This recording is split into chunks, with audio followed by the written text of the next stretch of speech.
Ito po ihango po doon sa konteksto ng Exodus chapter 3, verse 1 to 12, yung po, pagtawag po kay Moises. Okay.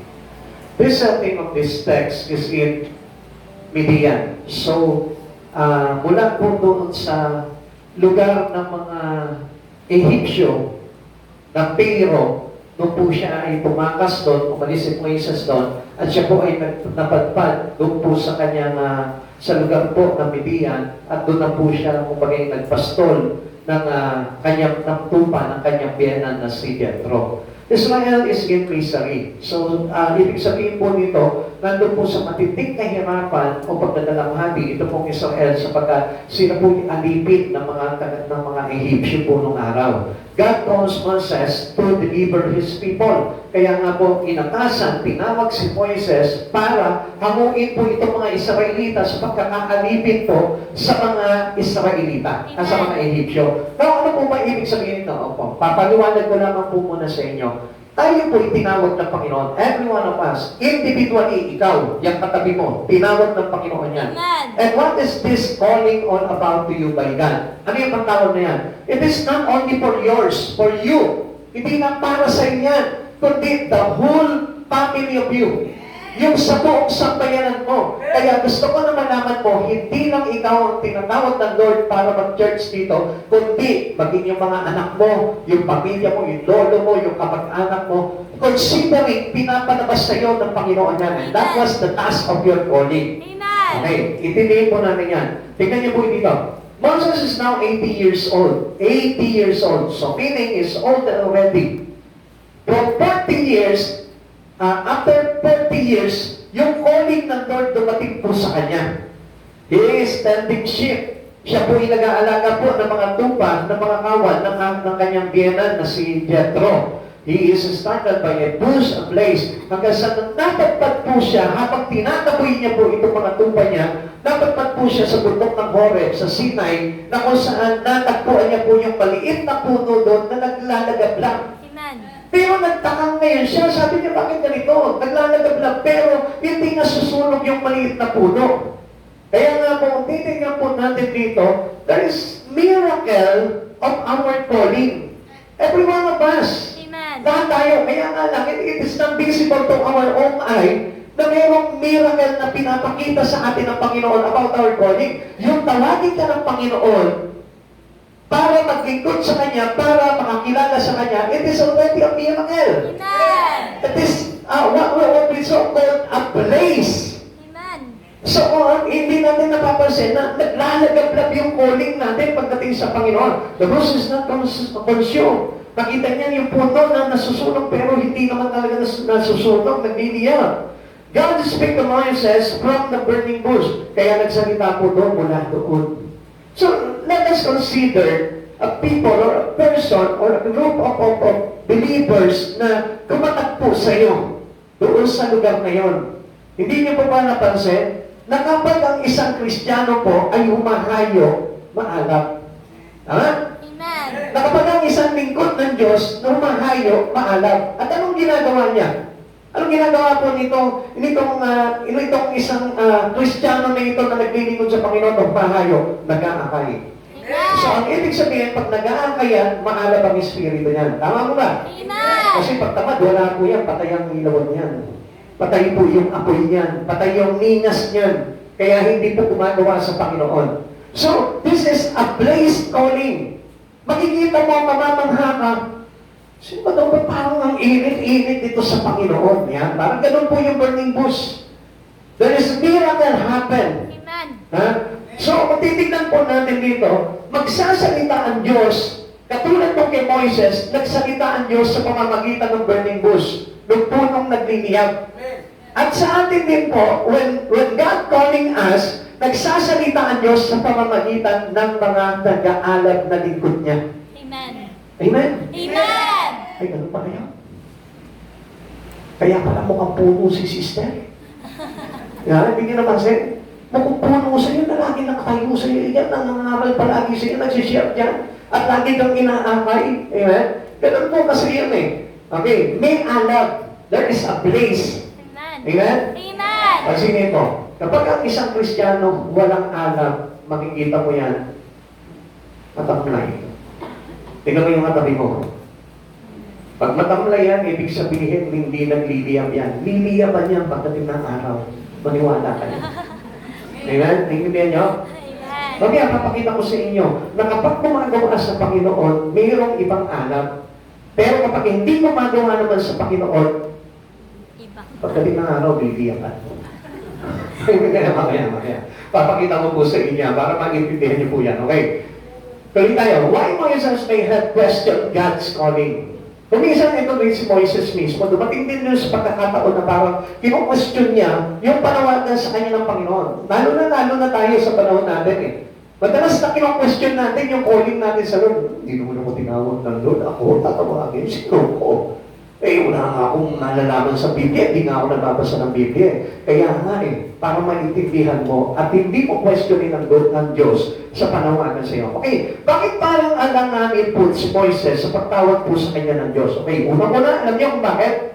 Ito, makaka-relate agad po tayo dito. Because God's called Moses when his schedule was busy. Busy. Sabihin mo sa katabi mo, busy. Busy. Sa pagtulog. Ay, hindi. Busy tayo. Lahat ng tao busy. Amen? Walang taong hindi busy. Sabi ko nga po sa inyo, kahit na yung dakilang tambay lang sa lugar ninyo, busy. Amen? O kaya nga, kung titignan po natin dito, ito po yung naglalagay ng alanganin sa atin kung bakit kino-question natin yung panawagan ng Diyos sa buhay natin because of our busy schedule. Pag busy ang schedule mo, hindi mo talaga mabibigyan ng panahon yung panawagan ni Jesus sa buhay mo. Amen. Okay, tingnan po natin. Basahin po natin. Exodus chapter 3, verse 1. Samantalang habang nagpapastol si Moises ng kawan ng piyena niyang si Jethro na pari ng Midian, itinawid niya ang kawan sa gawing kanluran ng disyerto at nakarating siya sa Sinai, ang bundok ng Diyos. Ang layo ng pinagpapastolan niya. So, meaning, busy po siya sa pagpapastol. It is his work. Ito yung trabaho niya. Nag-aalaga siya ng awan, ng tupa, ng kanyang biyenan na si Jethro. So, sa madaling salita, araw-araw ginagawa niyo yun, trabaho niyo yun. Parang tayo, kung ano yung trabaho niyo, doon po tayo busy. Kung ano yung ginagawa mo sa araw-araw, doon ka busy. Kung halimbawa naglalaba ka araw-araw, busy ka pa rin. Basta may ginagawa ka busy. Ang hindi ko na maintindihan talaga sa tao, wala namang ginagawa, pero sabi niya, busy siya. Amen. Yun ang pinakamahirap po doon, yung nagbibisi-bisihan. Di ba? Amen. Busy na naman. Kasi nandun, nakatapay sa mga nagsa-cellphone, busy. Kaya pagka kinontak mo, busy. Bakit? May ka-video call. Di ba? Sa kabilang ng linya, kaya hindi mo matawagan. Busy. Naintindihan mo natin. Okay, tingnan po natin. Tuloy po natin. Moses was standing a great flock of sheep. Napakarami po nito. Hindi lang po ito 10 tupa, kundi pag sinabing kawan, a group or a great count of sheep. So, kung titignan po natin ito, medyo mahirap ito. Pansinin niyo po mabuti kung bakit mahirap ito kay Moises. Si Moises, kaya naging mahirap sa kanya to, noon, he had grown up in the home of Pharaoh. Pinalaki siya, spoiled. Amen? Amen. Pinag-aral, binihisan, ginawang prinsipe ng Egypt. Prince of Egypt nga, nawag kay Moises eh. So, ibig sabihin, ang sarap ng kalagayan niya doon. Kaya nang hindi masarap yung kalagayan niya, noong mga panahon na yun, wala siyang cellphone. Naintindihan niyo? Hindi naman kayo natawa. Grabe naman kaseryosuhan niyo. Diba? Walang cellphone kasi noon, kaya kumbaga parang hindi enjoy ang life. Ngayon, pag may cellphone ka, okay, kompleto na ang buhay. Pag wala kang cellphone ngayon, hindi kompleto ang buhay. Yeah? Parang namimiss mo yung kalahati ng buhay mo. Parang hindi mo pa nakita yung kalahati ng mundo. Amen? Amen. Oh, amen naman kayo. Ganun po yung kalagayan po ni Moises. So, sarap ang kalagayan niya sapagkat nasa palasyo siya ng Paraon. Maganda yung pamumuhay niya. He has the command. Kaya niya na i-command yung mga nasasakupan po nila. What else? His early years have been times of ease. Masagana. 40 years before his calling with God, masagana yung buhay niya. Amen. Spoiled po siya dati. But now, he is a working shepherd and God called him. Ayan, ang masakit po dito, kung kailan siya busy, tsaka siya tinawag ng Panginoon. O hindi niya napapansin? Bakit ganito eh? Kung kailan naman nagtatrabaho ko, di ako pwede, tsaka naman kulit-kulit ni pastor. Gusto niya mag-involve ako sa ministry because that was God's calling. Amen. It is not the calling of someone to you, but it is God. Amen. Sabi ko nga po sa inyo, He is only a burning bush to you. Na kung saan doon lumabas yung boses po ni Yahweh para anyayahan ka sa isang tungkulin. Amen. Amen. Naintindihan mo natin? Amen. Pero may katabi mo, nagkakaintindihan tayo. Kakaintindihan ba tayo? Intindihan mo. Na hindi po talaga excuse po yung pagiging busy po natin. Kaya nga po, maraming nagsasabi, busy ako, hindi ako makakapag-church, busy ako. Alam mo, ikaw nga yung talaga tinatawag ng Lord eh. Sa kabisihan mo, ikaw talaga yung tinawag ng Lord. Amen. Amen? Amen. Hindi mo pa napapansin, sino ba yung lagi tinatawag ng Lord? Yung busy. Kasi yung busy, walang panahon sa Diyos. Ang ibig sabihin po nun. Ngayon, ang tanong dito, does your schedule seems to full? Ikaw, tanongin mo yung katabi mo, punong-puno ka ba ng kaabalahan? Punong-puno ka ba ng kakapalahan? Yan, maaari, ano? Minsan, kahit na nasa bahay ka, dati mong ginagawa eh. Kahit hindi mo dapat gawin, ginagawa mo pa rin. Di ba? Kung minsan, kahit na nga yung wala kang magawa, di ba? Yung halaman yung kinakausap mo, naku, kailangan ka ng diligan. Katitilig lang ng nanay mo. Dahil lang sa gusto mo may magawa ka, pero yung iba, di ba? Iba yung pagiging busy po nila. Ang pagiging busy nila yung matulog. Yung kumain. Yung manood ng Netflix. Yan po yung mga kinabibisihan nila, which is nonsense. Walang maitutulong mabuti po sa espiritu po namin yan. Kaya nga, kung sa tingin mo na punong-puno ka ng schedule sa buhay mo, then the calling of God is right now to you. Amen. Nandun na, pinatawag ka na ng Lord. You are the one God is calling to serve. Ibig sabihin niya, pag busy ka na sa lahat ng schedule mo, na halos hindi mo nakasingit ang Panginoon, ibig sabihin niya, may calling ka na sa Lord. Ay, baliktad pala. Akala ko kapag halimbawa nandun na ako sa church, at nilingkod na ako, yun ang calling. No. Kung kailan ka busy at kung kailan mo hindi napapagbigyan ang Panginoon sa buhay mo, doon ka tinatawag ng Lord. Okay? Para maintindihan po natin yan. God always calls when we are busy. Listen, tignan niyo po. Mayroon po sa Biblia na ipinakita po ang Panginoon. Wala naman po itong pinakita niya, pero lahat po talaga ng mga karakter sa Bible, all they are busy. Okay, tignan po natin. Si Elisha, anong ginagawa niya? Nag-aararo ng bukid. Itong si Mesaya, nung makatagpo ng Diyos po ito, anong ginagawa niya? Nag-aararo ng bukid. Maghapon yun, araw-araw yun, nag-aararo siya. Kaya tinawag po siya. Anong ginawa po ni Elisha? Tumugon siya. Iniwanan niya yung kanyang bukid, kinatay niya yung kanyang mga ox, at anong ginawa niya? Sumunod siya kay Elias. Amen? Sino pa? Ito naman po si Peter. Si Peter, nung abutin po siya ng Panginoon, ng panawagan ng Lord, anong ginagawa niya? Nangingisda. Amen? Amen. So, ibig sabihin, they do all their works daily. And that was the time that they are busy. So, katulad din po natin, araw-araw may ginagawa tayo, pasok tayo sa trabaho, sa eskwelahan, linis ng bahay, laban ng ganito, nagpaso ng bahay. Araw-araw ginagawa po natin yun. Kaya nga po, yun yung pagkakataon na kinakatagpo ka ng Panginoon. Amen. Hindi natin namamalayan, bigla na lang may kakatap sa pintuan natin, and you encounter the burning bush of God.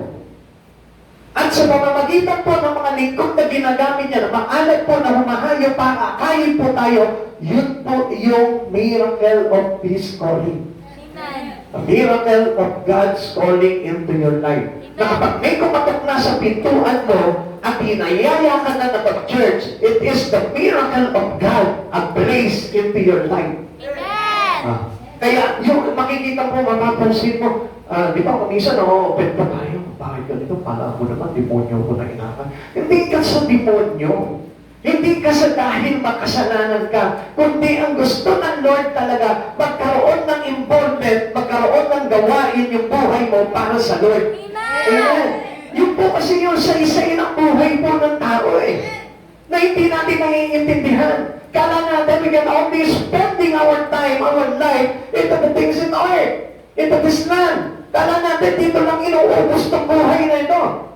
But approximately, gusto ko po na malaman po ninyo, mali po yung kaisipan na yun. Magtatrabaho ka all the rest of your life, and then you have not given a time for God. At ano mangyayari? Mauubos na lang sa kakatrabaho mo. At alam niyo po ba, ang laking kasalanan po nun. Amen. Napakita ko po sa inyo para maintindihan niyo po mabuti. Okay. But Satan calls when we are idle. God's calling you when you are busy. Amen. Pero, tingnan po natin, alam niyo po ba na kapag ang isang tao walang ginagawa pagdating sa gloria ng Panginoon, gusto ko malaman mo, iba ang tumawag sa iyo. You are the act of the idle hands on top the devil. Kapatid sa Panginoon, ang buhay ng tao dapat yan pakinabang sa Diyos. Amen. Every one of us, kahit na sino ka pa, whatever race you are belong, kahit na saan bansa ka galing, kahit na saan lupalop ka galing, kailangan ang buhay ng tao may pakinabang sa Diyos. Amen. Bakit po ba? Okay, tingnan po namin, sinabi po ng 1 Corinthians, chapter 6, verse 19 to 20. Hindi ba ninyo alam na ang inyong katawan ay templo ng Espiritu Santo na nasa inyo? Nasa no, nandito, inside of us. Ang ipinagkaloob ng Diyos sa inyo. Hindi ninyo pag-aari ang inyong katawan. Sabihin mo nga sa katabi mo, hindi sa iyan. Hindi sa iya. Huwag mo susunuhin yung katawan mo. Kanina yan, sapagkat pinili na kayo ng isang halaga, malaking halaga, kaya gamitin ninyo ang inyong katawan upang maparangalan ang Diyos. Listen, tingin po kayo lahat dito sa board. Kaya naman dapat gawin. Kaya gamitin ninyo ang inyong katawan upang maparangalan ang Diyos. Hindi inyo ang katawan nyo. Bakit nyo sinasolo? Bakit ginagamit nyo at sa Christ Jesus? Bakit hindi nyo pinapagamit sa Panginoon? Ang sabi niya, tinupos ka, pinili ka sa malaking halaga, tinanggal ka sa demonyo, tinanggal ka kay Satan, tinanggal ka sa kasalanan, tinanggal ka sa kapahamakan. Now, you receive that deliverance from the Lord. Pero still, anong ginagawa natin? Hindi natin pinapagamit yung buhay natin sa Panginoon. Amen. Kundi, saan natin ginagamit? Nagpapakabisi tayo sa mga bagay lamang sa mga buhay natin dito sa mundong ito. Isa kapatid sa Panginoon. Kaya na ako minsan, di ba? Kung mapapansin po natin, kapag may trabaho ka, hindi mo na mapautakan ng Lord. It is a sin to God. Bakit? Ang tagubilin sa atin ng Panginoon, gamitin ninyo ang inyong katawan upang maparangalan ng Diyos. Daily in your life. The whole time of your life. Amen. Yung buong buhay mo, paggamit mo sa Panginoon and never spend it doing things against God. Huwag mong gagamitin ang buhay mo ng bangga at laban sa Panginoon. Akala kasi natin, kung minsan, marangal na yung ginagawa natin eh. Basta magsisikap lang ako sa buhay, kaya nagtatrabaho ko na mabuti. Kasi hindi naman po masama yun. Kaya lang, yung pagto na hindi mo na mabigyan ng panahon ng Panginoon at isinisingit-singit mo na lang ang Lord sa buhay mo, it is a great sin. Amen. Na gusto ko po na maintindihan po yun. At babalikan po natin, Satan calls when we are idle. Ang ibig sabihin, pag sinabing idle, walang ginagawa. At saan? Sa Lord. Sa mga bagay sa Panginoon. Because our life is being used for the glory of God. Amen. Naintindihan po natin? Amen. Kaya nga dapat tayong mga Kristiyano na naniniwala talaga sa Panginoon, na tayo'y tinubos sa kasalanan natin, niligtas sa kapamakan, dapat ang buhay natin ginagamit na po para sa karangalan ng Diyos. Amen. Huwag naman kong ipagkakait ito. Kaya nga, hindi natin pwedeng i-reject whatever offers to you by God. Kung ano man yung parang hinahain sa ilang Panginoon, grab that opportunity to do. Gawin mo yun. Amen. Kasi ang akala natin, utang na loob pa ng Lord. Kapag nagpagamit tayo sa Kanya, hindi. It is not ours. Hindi sa akin itong buhay na ito. Hindi sa iyong buhay na yan. Amen. Kaya nga, huwag mong gagamitin yung buhay mo sa ganang gusto mo lang mangyari sa sarili mo. Amen. Kaya nga mali yung nangangarap ang tao sa sarili niya lang pangarap. Amen. Dapat ang pangarap ng tao ay kasama ang Diyos sa mga pangarap at plano niya. Amen. Kaya nga kung mangangarap ka, make sure na yung pangarap mo ay nakabase sa pangarap ng Diyos para sa iyo. Amen. Hindi ko mangangarap ka lang ng iwalay sa Panginoon. Anong sabi ng Lord? You are not foolish. Bakit? Nakita niyo po ba yung mayamang hangal? Ang sabi niya gano'n, nagsikap siya sa buhay, nagtanim siya, pinuno niya yung kamalig niya. Ano sabi niya? Nung makita niya, puno na yung kamalig niya, ipagkikiba niya ito, mas lalakihan niya pa yung kamalig niya. Tapos nung nakita niya, malaki na yung kamalig niya, at punong-puno na ng hangin, ang sabi niya, ayan, hindi na ako kukulangin sa aking mga pangangailangan. Kaya anong gagawin niya? Magkakain na lang siya, magpapahinga na lang siya, at walang bahagi ang Lord sa buhay niya. Kaya ang tawag sa kanya, ang sabi sa kanya ng Panginoon, Angal, hindi mo ba alam na sa gabing ito, babawian ka ng buhay, saan mapupunta ang iyong kayamanan? Amen. If you have a plans, if you have a dream, kahit na ano ba yung career mo, nang hindi kasama ang Diyos sa buhay mo, you are foolish. Amen. God will call you a foolish. Bakit? Kasi walang saysay ang buhay ng tao that you only spend it for your own. Amen? Kung kakamitin mo lamang itong buhay nito sa pansarili mo po lamang, I tell you, magiging hangal ka sa harapan ng Panginoon. Kaya sabi ng Lord wala nabubuhay sa sarili lamang at walang namamatay sa sarili lamang. Amen. Because we can use this life, our given life to God, gamitin mo para sa karangalan ng ating Panginoon. Ikalawa, bakit po nag-aalanganin po ito po si Moises sa panawagan po sa kanya? Actually, hindi naman po siya talaga nag-aalanganin, kundi para sa tingin niya lang sa sarili niya, it is not the word of his calling. Ganun naman po tayo pero yung iba, depensa lamang po ng iba po yun pero ang totoo po niyan, dapat naman po tayo talagang tawagin talaga ng Lord, maglingkod sa kanya. Ikalawa, God called Moises when the situation was bleak. Anong ibig sabihin dito? Mas madilim ang pamumuhay mo, mas marami kang problema, mas nasa magulong pangyayari ka ng buhay mo, mas lalo kang tinatawag ng Diyos. Amen. Mas punong-puno ka ng problema, God's calling us there. Amen? Amen. Mas punong-puno ka ng anumang bagay na kaguluhan sa pamumuhay mo, sa pamilya mo, God is calling you. Kaya nga, pag may malaki kang problema sa tahanan mo, ibig sabihin niyan, tinatawag ka ng Panginoon. May problema ka sa asawa mo, may problema ka sa mga anak mo, may problema ka sa relasyon mo, may problema ka sa trabaho mo, may problema ka sa mga tao sa paligid mo. It is God's calling up to you. Amen. Amen. Amen. Kaya lang, hindi natin napapansin yun Ang Diyos kasi, gumagawa na ng iba't ibang bagay, ng iba't ibang sirkumstansya, ng iba't ibang event sa buhay natin para na magpapansin sa iyo. Amen. Kaya lang, alam niyo, ang pinakamasakit po niyan, yung kailangan dumating pa po tayo sa punto na talagang gumagapang na tayo bago pa tayo magpaundak sa Lord. Dapat, easy as we have a life in this land, in this life, paunahan mo na ang Panginoon. Amen. Mas mainam na po yun. Kaya nga mga kapatid, hindi niyo po ba napapansin? Minsan yung mga tinatawag ng Panginoon, nasistensya na po ng lifetime sa kulungan, nakapatay, ang daming mga problema, di ba? Gumuhol na yung kanyang bundok, ano ba? Yung bang naubos na lahat ng kanyang kayamanan, but still ayaw pa rin lumapit sa Panginoon. Amen. It is God's calling. Kaya nga gusto ko maintindihan po ninyo, God's calling coming on a different situation. Amen. Dumarating yan, hindi ba yung parang mangungusap sa inyo ang Panginoon mula sa langit? Anak, maglingkod ka na sa akin. Ayan, iba pa yung napakinggan mo. Di ba? God's calling to speak in every situation we have in our life. Sa bawat pangyayari sa buhay mo, tinatawag ka ng Panginoon. Amen. Lahat ng tao tinatawag ng Panginoon. Kaya lang hindi nyo naririnig. Yung marami kang pagsubok na pinagdarakanan, calling of God to you. Na lumapit tayo sa Kanya. Kaya nga, nandun tayo sa mga sitwasyon na kung saan parang it was bleak. Madilim, mapanglaw. malamlam yung iyong pamumuhay. Sino mo dito yung nasa malamlam na pamumuhay mo ngayon? Honesty.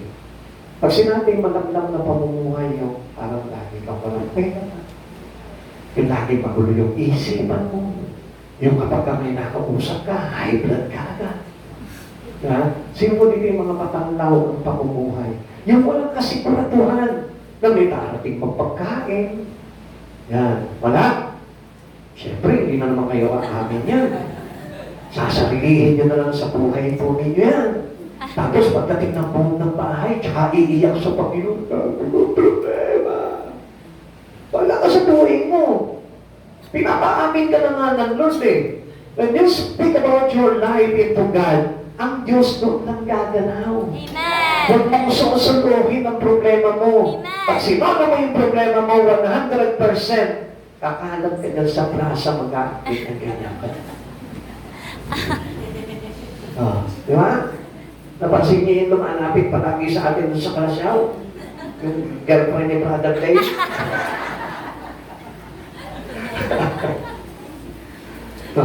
Napansin niyo po yun? Nakita niyo? Ano po nangyari doon? Dahil sa bigat ng kanyang buhay, hindi na kaya nabaliw.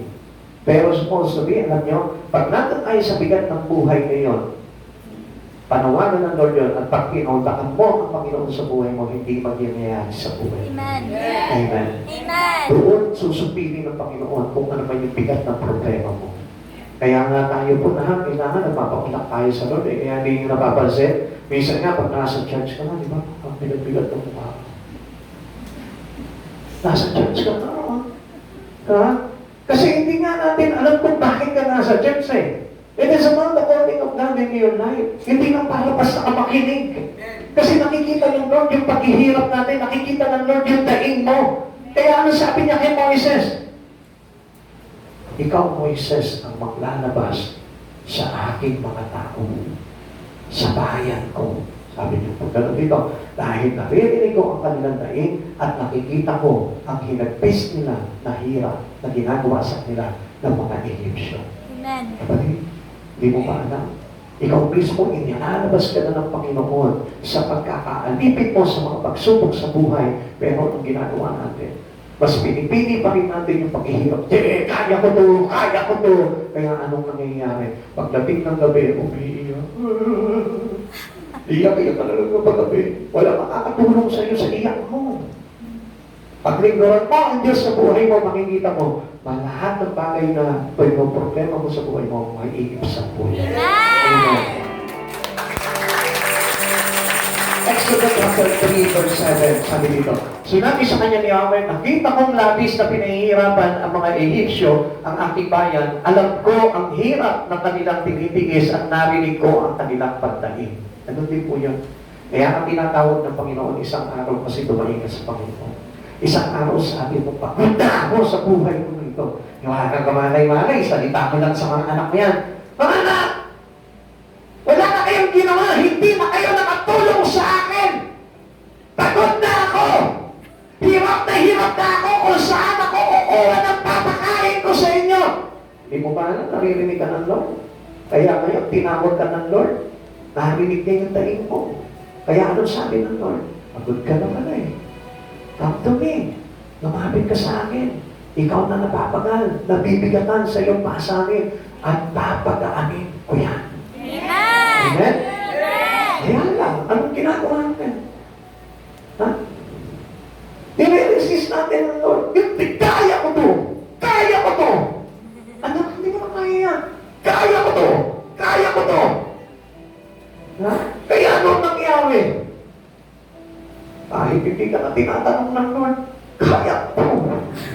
Pag may nakausap, kaya ko to! Kaya ko to! Nalipasan na, wala na. Amen? Kaya maraming napapaliw, kaya ko to! Kaya ko to! Hindi mo kaya ang buhay mo.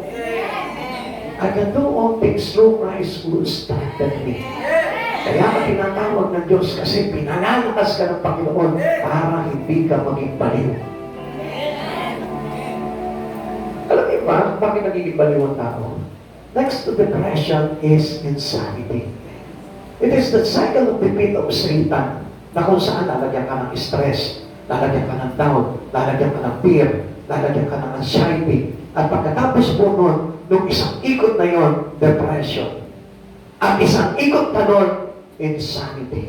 Satan possess. Ang tawag nun. Kaya lahat na nakikita nyo na may ganun, Satan possess ang tawag nun. Amen. At ang hirap na po na i-deliver ng mga ganong klaseng tao dahil masyado na naka-overwhelm sa kanila yung espiritu ni Satanas. Amen. Amen. Amen. Kaya nakita nyo, nawawala na sila sa katinuan. Kung minsan nananakit na sila, at tinitignan mo yung katabi mo. Medyo nawawala na ba? Ha? Pag medyo pagbilaan ba? Pag makakita natin sa inyo, medyo nawawala na po yan. Sabihin mo sa katabi mo, pag ganyan na, umamit ka na sa Lord. Delikado na yan. Kaya naibilihan po natin. Kaya sa kananya, dinadaan ko lang sa biro po ito. Pero yun po ang totoo po niya. That is always a cycle of defeat. Kapag ang isang tao, wala po sa Panginoon.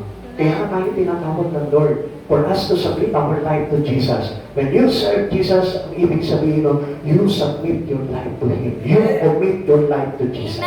Kaya kapag naglilingkod ka na sa Panginoon, nagtatrabaho ka na sa Panginoon, ang ibig sabihin niya, committed na ang buhay mo kay Jesus. Pero kapag hindi ka naglilingkod sa Panginoon, hindi mo pa rin pinapakulakan ang araw ng Wednesday midweek service, ang ibig sabihin niya, committed ang utak mo.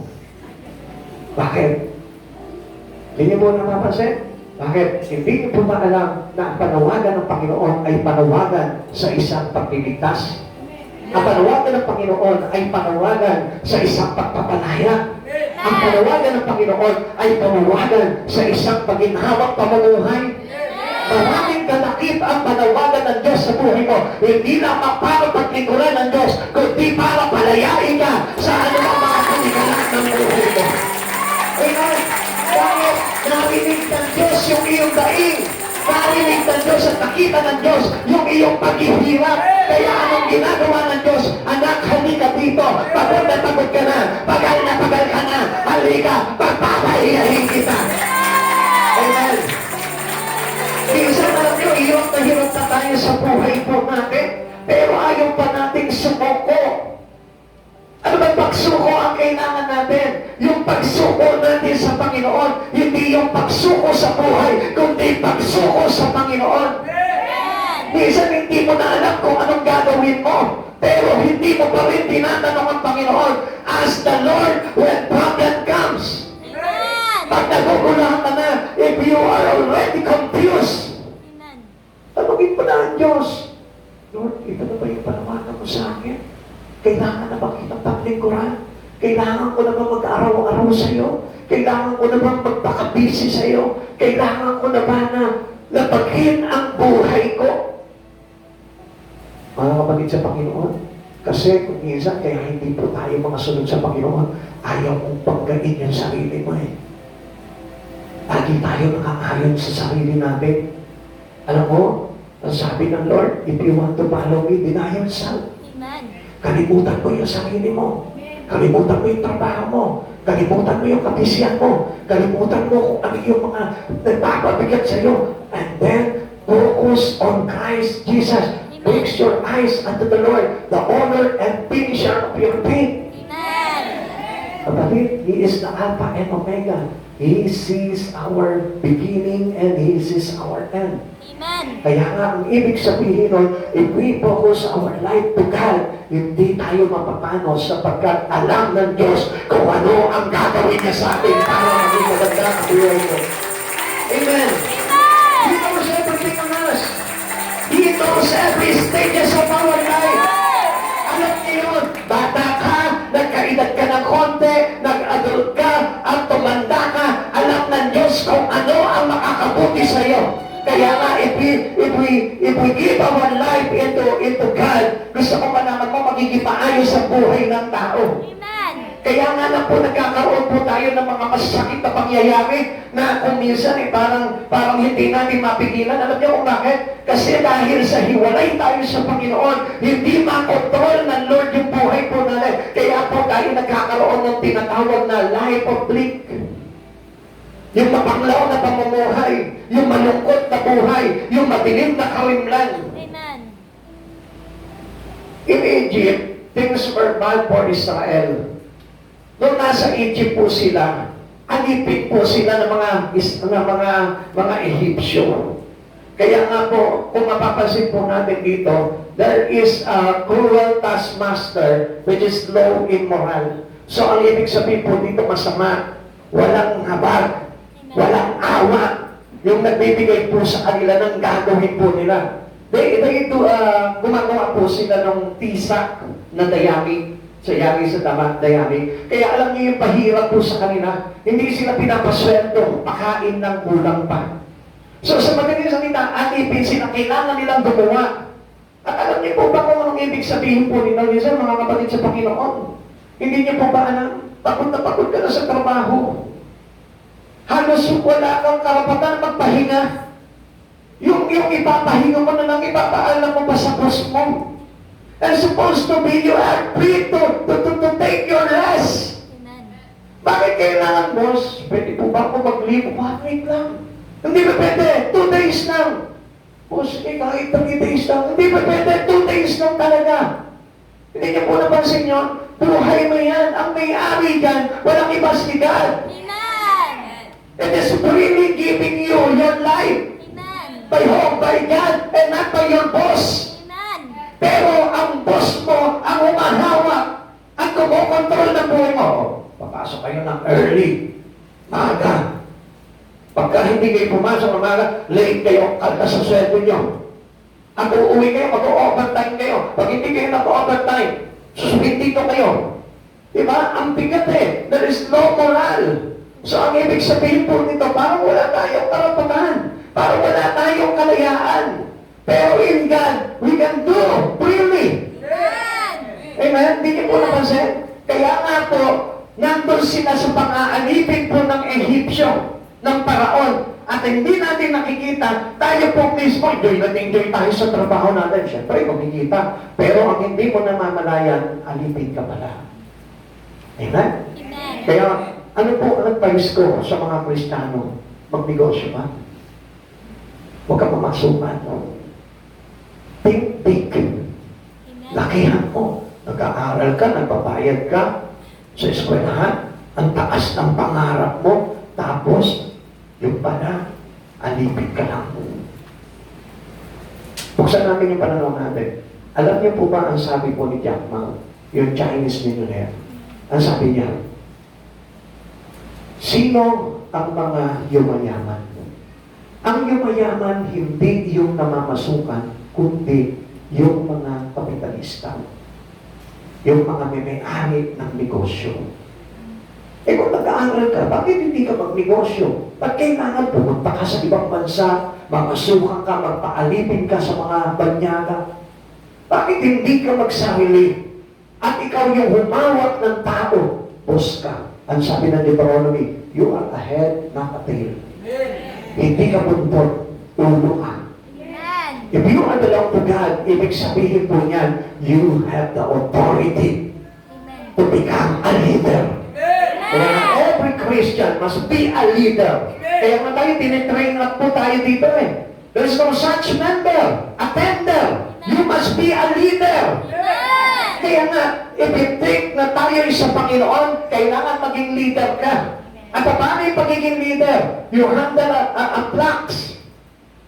Lead them to Jesus. Ganun po dapat sa atin. Hindi. Minsan mag-aakay lang ng isa, papabayaan pa.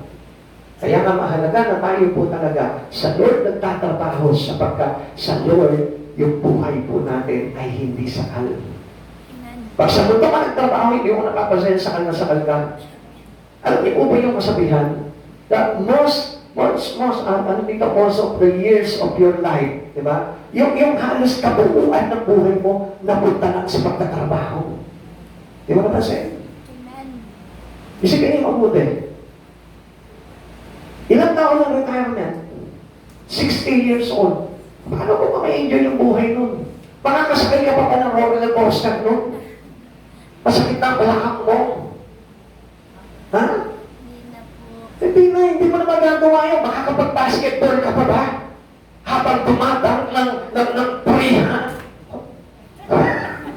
Di ba? Hindi na. Matanda ka na eh. Ang sakit na ng tuhod. Doon mo lang magagawa yun kapag retired ka na. Kailan? Libre ka na. Pinalaya ka na ng boss mo. Amen? Amen. Gusto mo maglaro ng basketball? May trabaho ka eh. Gusto mo maglaro ng billiard? May trabaho ka. Schedule natin ito, Par. I-schedule mo pa bago mo magawa yung isang bagay. Bakit? Because there is someone who controls you. Amen? And that Amen. was the bait of Satan. Kaya ang hindi natin alam, tayo mismo, makakagrant tayo doon sa pain ni Satanas. Eh si Satanas pa naman, he is a moral. Masama po siya na taskmaster po natin. Na inuutosan ka, maging busy ka. Pero yung kabisihan na yun, magdudulot sa iyo ng kapahintulad at kadaingan. Amen. Amen. Amen. Try to open up your spirit to understand all about God. Para maintindihan niyo yung mga bagay niyo. Tandaan po natin, if you are belong to God, boss ka dapat. Ang hirap tanggapin, ano? Pastor, ano magagawa ko? Wala naman akong kapitan. Then ask God. Mag-ikot ka sa Panginoon, makikita mo. Ako wala akong pera. Pero, ang Lord na nag-provide sa akin. Amen. Pag may gusto akong bilhin, tinatanong ako, Panginoon, Lord, pwede mo bang ibigay sa akin to? Makikita mo ang provide ng Lord para may pambili ako. Pag hindi naman, ay, hindi siguro gusto ng Lord to. Ay, okay. What was the instructions of God in my life? At ganoon din po tayo, hindi iba ang nag-handle sa atin. Dapat, ang nagbibigay sa atin ang task, walang iba kundi si God. Amen. Amen. Now, kung papansinin mo, anong task meron ka kay Lord sa oras na ito? Pag yung ginagawa mo sa araw-araw ay walang koneksyon sa ating Panginoon, that is not the task given to you by God. Ngayon, paano mo mapaparangalan sa pamamagitan ng katawan mo ang Diyos na ito? Pag-isipan niyo po mabuti. If you are for God, you will be in God. Ang sabi niya, ang sino mang kaisa sa akin ay hindi laban sa akin. Now, kung mapapansin po natin mga kapatid sa Panginoon, we are one in God. Kailangan kaisa tayo ng Panginoon sa lahat ng bagay na ginagawa natin. Okay, tingnan po natin kung kay Moises. Tatandaan po natin si Moises is already 80 years old. Amen. Ha? Amen. Eh imagine that, supposed to be retired na dapat yan eh. Kaya hindi niyo napapansin, di ba, sa atin mismo. Minsan, nagtatrabaho pa rin sa Panginoon. Di ba? Tapos na 60, pero kailangan niya pa rin kumayod kasi kailangan niya talaga. Hindi natin may iwasan yun. Pero ang problema po dito, mali eh. Okay, tingnan po natin si Moises. 40 years earlier, things were different. Para kay Moises. Bakit? Kasi si Moises, before 40 years, 40 years before his calling, Moses then had political power. Tatandaan nyo, prinsipe siya ng Egypt. Amen. So, ibig sabihin, makapangyarihan siya. He has the authority. But now, he is but a shepherd. Ngayon, kung kailan tumanda siya, tsaka siya naging shepherd. Pansinin niyo po mabuti po dito, ha? Pero, anong ginawa ni Moses? Iniwanan niya yung kanyang pagiging prince of Egypt. Amen. Bakit? Kasi gusto niya maging kaisa ng bayan ng Diyos sa hirap nito. Amen.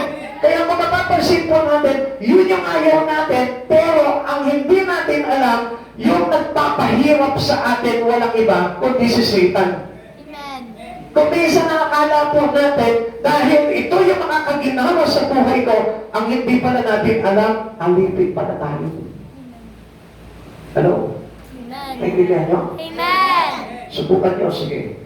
Para maniwala po kayo, gawin ninyo yung gusto nyo sa trabaho ninyo. Pag hindi ka napataklan. Pag hindi ka na-find out sa trabaho mo, gawin mo yung sa'yo. Huwag yun sa boss mo. Amen? Amen. Tingnan niyo mabuti. Now, hindi ba mas masarap na gawin ito sa Lord. Yung ginagawa mong bagay na yun ay para sa ikararangal ng Panginoon, hindi mo pa alam na kaya ka pagpalain, payamanin, paginawahin ng ating Panginoon. Amen? Amen. Now, tingnan po natin. Noong time po na si Moises po ay tending his sheep, his flock, ano pong nangyari? Tinawag siya ng Diyos ngayon. Kasi ang Diyos talaga ayaw tayong pahirapan. Amen. Pero tao lang gusto magpahirap na magpahirap din sa buhay niya. Bakit? Because he idolized the Pharaoh of his life. Bakit? Kasi nasanay siya, natanggap niya yung ginagawa ng paraon na pang-aalipin sa sarili niya.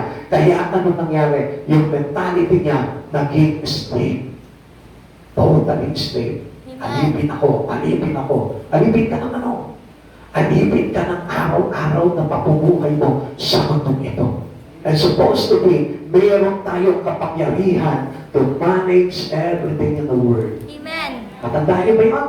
Anong sabi niya sa tao nung nilikha niya? Ikaw ang mamamahala sa lahat ng bagay sa mundo. Pamamahalaan mo ang mga hayop, pabangis, mangamo, gumagapang, lumanang o nasa tawid, pamamahalaan mo. Amen. Amen? Amen. So we are the manager of this world, not a slave.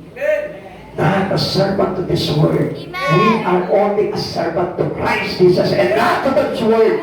Hindi sa mundong ito, sapagkat tayo dapat ang boss sa mundong ito at servant tayo kay Jesus lamang. Amen. And you must know it.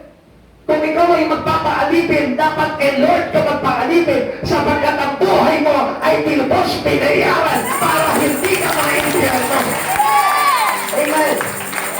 Ano sabi ni Moises dito? Nag-aalinlangan si Moises. Ano sabi niya? Bakit? Ano nasa isip niya? Moses, take the obstacles are too great. Mahirap. Paano naman ako mabubuhay kung hindi ko gagawin itong mga bagay na ito? Kaya ano nangyari?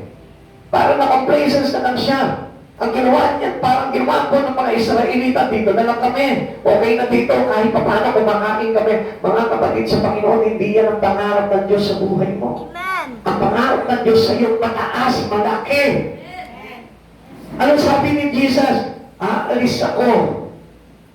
Ipaghahanda ko kayo ng matitirahan sa langit. Ano yung ipaghahanda niya sa inyo? Mansions in heaven. Hindi niya sinabi na ipaghahanda ko kayo ng kubo sa langit. Kasi hindi kayo alipin. Ang turing sa atin ng Panginoon, anak, tagapagmana, we inherit the kingdom of God. Tapos tayo ang bata ng tingin natin sa sarili natin. Pag nakagraduate ako, papasok ako dito sa kumpanyang ito. Pero hindi ikaw ang boss. Malaki naman ang sweldo mo, hindi ka pa rin ang boss. Samantalang ang pangarap ng Diyos sa buhay mo, ano? I will build you a mansions in my kingdom. Amen. Mansion.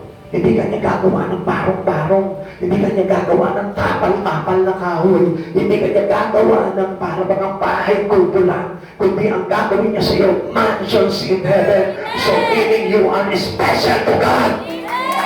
Amen. Okay, sabihin na nga sa kapatid mo, special ka sa Lord. Special to the Lord. Tapos hindi mo napapansin, nagtatrabaho ka, ilang taon ka na nagtatrabaho, pero yung tirahan mo, hindi pa rin mansyon. Although hindi masama yun, kahit maliit ang tirahan mo, masiyahan ka na kung may Diyos ka sa buhay mo. Pero anong pangako ng Lord? I will build you a mansions in heaven. Pagbalik niya, isasama ko kayo, ipaganda ko kayo, na pagpaganda na kayo na matitirahan, sasama ko, babalik siya at isasama niya tayo. Amen. No, pero ang tingin po ni Moises dito, ano, great obstacle in life. There's a great obstacle na mahirap ang buhay, mahirap ang buhay. Kailangan kumayod. Kaya ano nangyari sa atin? Nagmisto lang tayong alipin sa sarili nating bayan. Amen. Amen. Amen. Amen. Amen. Alam niyo, sa totoo lang, kaya maraming sagabal sa buhay natin kasi wala si Jesus eh. Pero gusto ko malaman mo, whatever obstacles in life, kaya-kaya kawiin ni Jesus sa buhay mo ito. Amen. Diba the storms of life?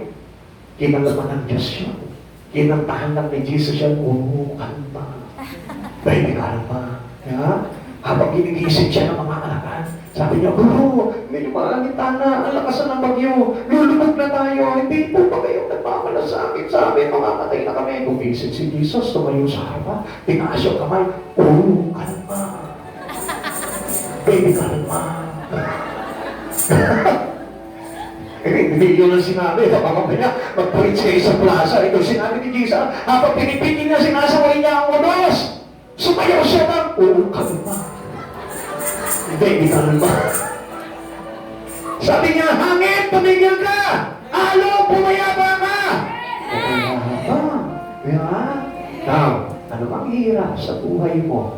What is the great obstacles in you? Kayang-kayang hawiin ang Diyos. If God is the leader of your life, if God is the leader of your life, kahit maraming obstacle in life, kaya-kaya niyang hawiin na.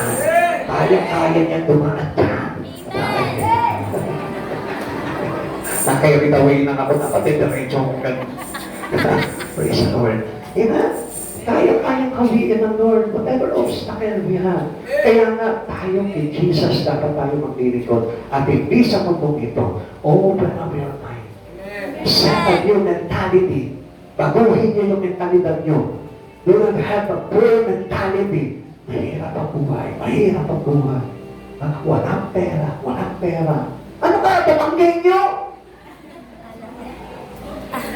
Ala eh! May pera ka, ala eh! May bahay ka, ala eh! May pamasahe ka, ala eh! Kapatid sa Panginoon, tandaan mo, hindi ka patangkin nyo. Ikaw ay anak ng Diyos. Amen. Anong ala eh? Bakit nakinig ako ala eh? Amen? Huwag kayo maniwala. Sana yung nakinig ako dito. Magsabi ala eh. God's delight to deliver in difficult times. Pag nahihirapan ka, naglalakad ng Diyos na hangungin ka doon. Tandaan mo yun. Only be responsive to the calling of God into your life. Be responsive. Mark that words into your mind. Be responsive. Pakisabi mo sa katabi mo. Be responsive. Ibig sabihin niya, pag may pinagagawa sa iyong Panginoon, matuto kang tumugon. Matuto kang gawin yung mga bagay na pinagagawa sa iyo. At makikita mo, ang Diyos mismo, hahanguin ka niya sa hirap ng buhay. Amen? Ganun ang po ng Panginoon eh. If we are responding to God's calling, we have that deliverance. Makakalaya tayo. Sa kahirapan, tumugod ka sa panawagan ng Panginoon, papalayain ka niya sa kahirapan. Sa mga pagsubok ng buhay, tumugod ka sa panawagan ng Panginoon, hahanguin ka sa mga kahirapan ng buhay. Kaya nga po tayo hindi mahango-hango sa hirap ng buhay. You know that? Why? Because we reject God's calling into us. Pag tinawag ka na ng Panginoon, ang ibig sabihin niya, a new life. Masarap na buhay, bagong buhay sa ating Panginoon. On the darkest day, God's make a way. Lagi natin alam yan, di ba? Kanina, gusto nang hawiin talaga ng Lord yan eh. Para gumawa ng daan yan eh. Tandaan po natin, ang Lord, hindi papayag na kapag ka humingi ka ng tulong sa Panginoon, hindi siya papayag na hindi siya magbibigay ng daan sa iyo. Amen? Kaya lang kasi, ang ine-expect ng tao, hindi yung daan ng Lord ang ibibigay sa kanya ng Lord. Ano? Yung isang daan. Amen? Because we are focusing on money. Money cannot do anything on us. Maaring iligaw pa tayo ng pera. Maaring pa tayong mapahamak dahil for the love of money. Mga kapatid sa Panginoon, but we need a way of God. Yung daan ng Diyos, hindi yung 100, 200, 300. Kasi kung minsan nga nangangala natin kalutasan sa buhay natin eh. We cannot resolve our problem through money. Amen. Kahit nga punong ka ng problema eh. Hindi ito mababayaran ng salapi eh. Kahit na meron kang karamdaman, hindi ito malulutas ng salapi. But, one thing, if God will give you a way, makikita mo, hahawiin niya lahat ng problema mo. Amen? Because of the darkest day, God will make a way. God will make a way when it seems no other way. Pag wala ka ng magawang paraan, makikita mo, tumawag ka sa Diyos, paglingkuran mo ang Diyos, makikita mo, there is a way, having in you in your life. Amen.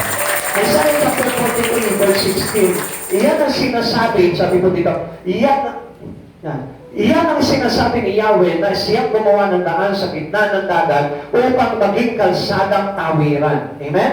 Ano ba ba nire-represent ito nung hinawi niya po yung dagat? Ang ibig sabihin niya, lubog tayo sa mga kamuluhan, lubog tayo sa pagsubok, lubog tayo sa mga bagay na pinagdaraanan natin kahirapan sa mundong ito. Kaya anong ginawa ng Diyos? Tinuyo niya, He parted the sea, hinawi niya at nakadaan sila doon sa tuyong lupa.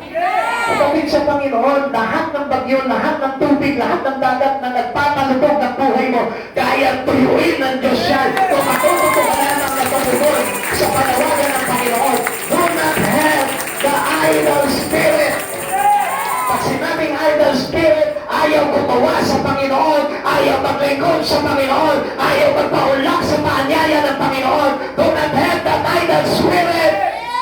Pasig yung pag-isigaw mo, I rebuke the idol spirit in me. I rebuke the idol spirit in me. Hindi po natin kailangan na pahintulutan na tayo yung maging tamad pagdating sa Panginoon, na walang ginagawa pagdating sa Panginoon, because that is not our life. Ang normal life ng isang tao, ang natural life ng isang tao, yung gumagawa para sa kalwalatian ng kanyang pagpag-create ng kanyang buhay. Tatandaan niyo po ba? Who create your life? The world does not create you. Your job does not create you. Your study does not create you. Your family does not create you. Hindi ito ang may likha sa inyo, but God created us. He is the creator of our life. God is the creator of every one of us. Kaya nga, sino po ang dapat na napaparangalan sa buhay natin? Sino ang pinaglalagakan ng buhay natin? The one who created your life. Pagbalik tayo ng pasasalamat sa Panginoon. Kaya tayo nahihirapan sa buhay dahil hindi tayo nagbabalik ng pasasalamat sa ating Panginoong Heso Kristo. Ikatlo, God called Moses when his previous effort had been barren. Minsan nag-try mo na maglingkod sa Panginoon, tapos ano nangyari? Umaayaw ka na agad. Bakit? Ano nangyayari? Bumibitaw na agad. Na ang akala po natin, wala namang saysay. Kahit naman yata mag-church ako ng Wednesday, ganito pa rin. Tawin mo. Kasi nga hindi tayo nagiging responsive eh. Ito God's calling. Into our task na given to us by God. Pero yung moral na taskmaster ng mundong ito, sunod tayo ng sunod, natatakot pa tayo. Dito na lang kami, pabayaan mo na kami dito. Dito kahit na hinahagupit kami, kahit na binubugbog kami, kumakain naman kami. Ganun yung kaisipan po ng mga Israelita. Na kaisipan ng maraming tao ngayon sa panahon na ito. Gusto tayo hanguin ng Lord sa kahirapan, pero ang nangyayari sa atin, sinasabi natin, wala namang saysay na maglingkod sa Panginoon, wala namang saysay na gamitin ang buhay ko kay Lord, wala namang saysay kung maglilingkod ako sa Lord, baka maghirap pa ang buhay ko. I tell you, you don't know God. If you don't know God, you know that God can do anything into your life. Alam mo na maraming magagawa yun sa buhay mo. Kaya nga, ang sabi po ni Moises po dito, sabi niya, who am I that I should go? Sino ako para ipadala mo sa Paraon? Sino ka? Huwag mong tanungin kung sino ka. Kung ganun din po magiging sagot mo, Lord, sino ako para maglingkod sa iyo? Huwag mong tanungin ang Lord na ito kung sino ka. Tanungin mo, Lord, sino ka? At kung kilala mo ang Diyos sa buhay mo, huwag ka na magtanong.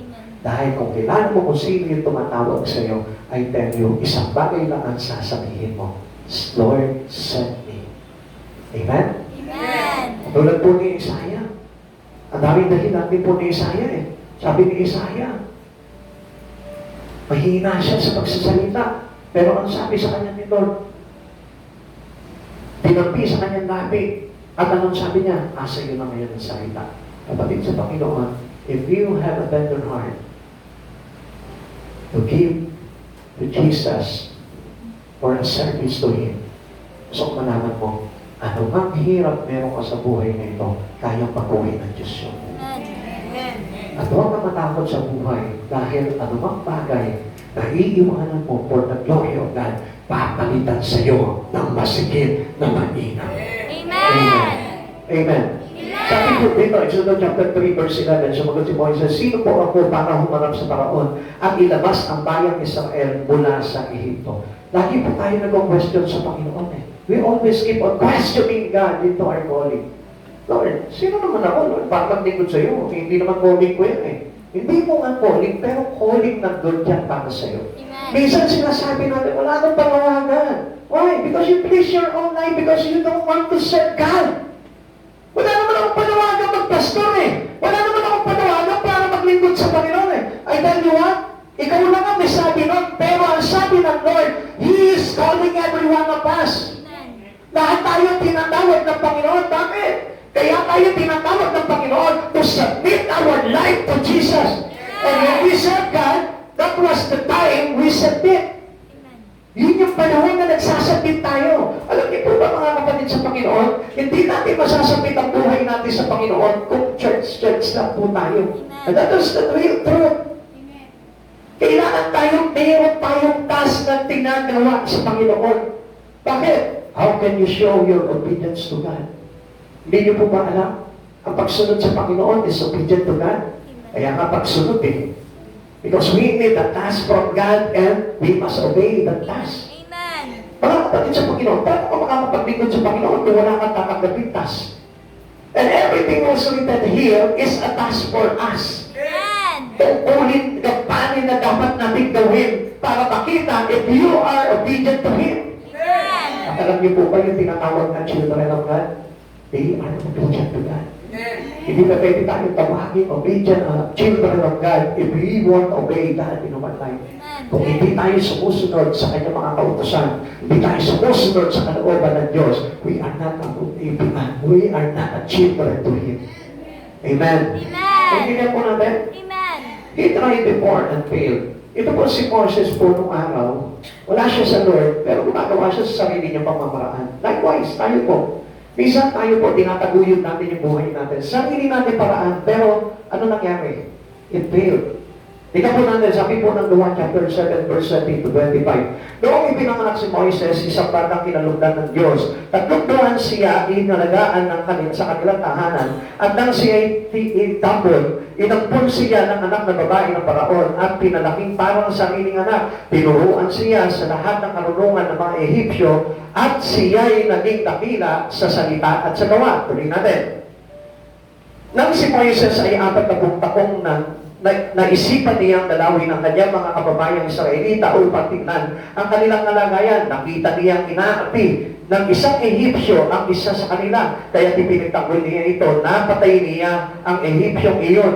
Akala ni Moises ay maunawaan ng kanyang mga kababayan na sila'y iniligtas ng Diyos sa pamamagitan niya, ngunit hindi nila ito naunawaan. Ngayon, kung papansinin po natin, di ba? Kung minsan nakakala natin, yung ating ginagawa is already connected to God. Yeah? Uy, makakakilala naman ako sa Diyos eh. Moises too. Kaya ba si Moises sa mga panahon na yun? 40 years old si Moises, nandun siya sa piling ng Paraon, ang akala niya, may ililigtas niya mga Israelita. Bakit? Sa sarili niyang lakas. Minsan akala natin, may ililigtas natin yung sarili nating pamilya sa sarili nating lakas. And without the task of God into our life, we cannot do it. Hindi natin magagawa yun. Kahit na anong gawin mo, anak, gusto ko maligtas ka, pero sa sarili mong pamamaraan, you cannot do it. Hindi mo magagawa yun. Even our own life. Dahil yung sarili natin, gusto ko na magbago, pero sa sarili mong pamamaraan, nakita mo, nagawa mo ba? Hindi ka naman nagbabago eh. Until now, ganun pa rin yung ginagawa mo. Until now, hindi ka pa rin nagbabago. Pero, once you obey God and you respond to our taskmaster, which is our God, makikita mo, maaayos at mababago ang buhay mo. Amen. Diba? Kung minsan na, di ba tayo, nag-church na tayo, pero yung rules ng life natin, sino ang nagpapasunod? Ikaw pa rin. Ikaw pa rin ang nasusunod sa buhay mo. Yung gusto pa pa rin na nasusunod, pupunta ako dito, itong gusto ko, ito yung gagawin ko. Yung pa rin ang sinusunod mo. Pero yung sinasabi ng Lord, ibig sabihin, umatid ka, hindi pa pwede. Amen? Kasi, napapansin po natin kung sino yung nagsusunod sa susunod sa buhay natin. Kaya nga hindi tayo mabago eh. Why? Kasi ayaw natin pakinggan yung sinasabi ng Diyos sa atin. Kung ano yung bagay na pinagagawa sa iyo ng Panginoon, gawin mo lang ang gawin niyo, be obedient to Him. At makikita mo, ang daming bagay na mababago sa buhay mo.